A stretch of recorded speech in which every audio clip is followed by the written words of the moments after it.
তুমি কি এখনো ভাবছো স্টুডেন্ট অবস্থায় ইনকাম করা অসম্ভব? ভুল ভাবছো। আজ আমি দেখাবো এমন 7টা উপায় যেগুলো দিয়ে তুমি পড়াশোনার পাশাপাশি একদম ঘরে বসে ইনকাম শুরু করতে পারবে।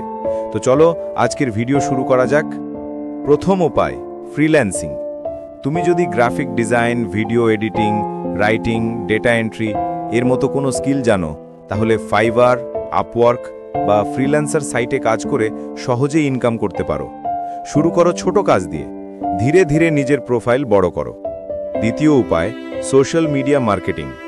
অনেক ব্যবসায়িক পেজ আছে যারা ফেসবুক, ইনস্টাগ্রাম বা ইউটিউব ম্যানেজ করার জন্যে কাউকে খোঁজে। তুমি পোস্ট করা, ক্যাপশন লেখা আর হ্যাশট্যাগ ব্যবহার করে তাদের পেজ গ্রো করতে সাহায্য করতে পারো। তৃতীয় উপায়, কন্টেন্ট ক্রিয়েশন।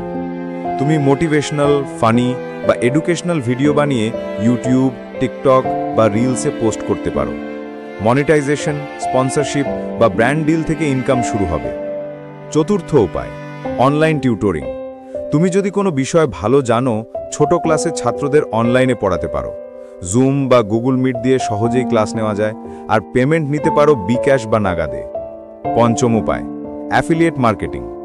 অ্যামাজন, দারাজ বা অন্যান্য ই-কমার্স সাইটের প্রোডাক্ট শেয়ার করে কমিশন উপার্জন করতে পারো। যত বিক্রি হবে তত কমিশন। ষষ্ঠ উপায়, গ্রাফিক ডিজাইন।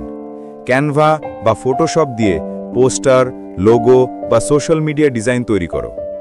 এই ডিজাইনগুলো ফাইভার, এটসি বা স্থানীয় ব্যবসার কাছে বিক্রি করতে পারো। সপ্তম উপায়, ব্লগ রাইটিং। নিজের ব্লগে লিখে বিজ্ঞাপন থেকে ইনকাম করো, অথবা নিজের লেখা ইবুক অ্যামাজন কিন্ডেলে আপলোড করে বিক্রি করো। তো এই ছিল স্টুডেন্টদের জন্য 7টা ইনকাম করার বাস্তব উপায়। তুমি চাইলেই আজ থেকেই শুরু করতে পারো। কোনো বড় পুঁজি লাগবে না, শুধু সময় আর ইচ্ছে।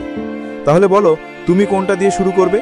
কমেন্টে জানাও, আর ভিডিওটা ভালো লাগলে লাইক দাও। চ্যানেলটা সাবস্ক্রাইব করে পাশে থাকো আরও মোটিভেশনাল ভিডিওর জন্য।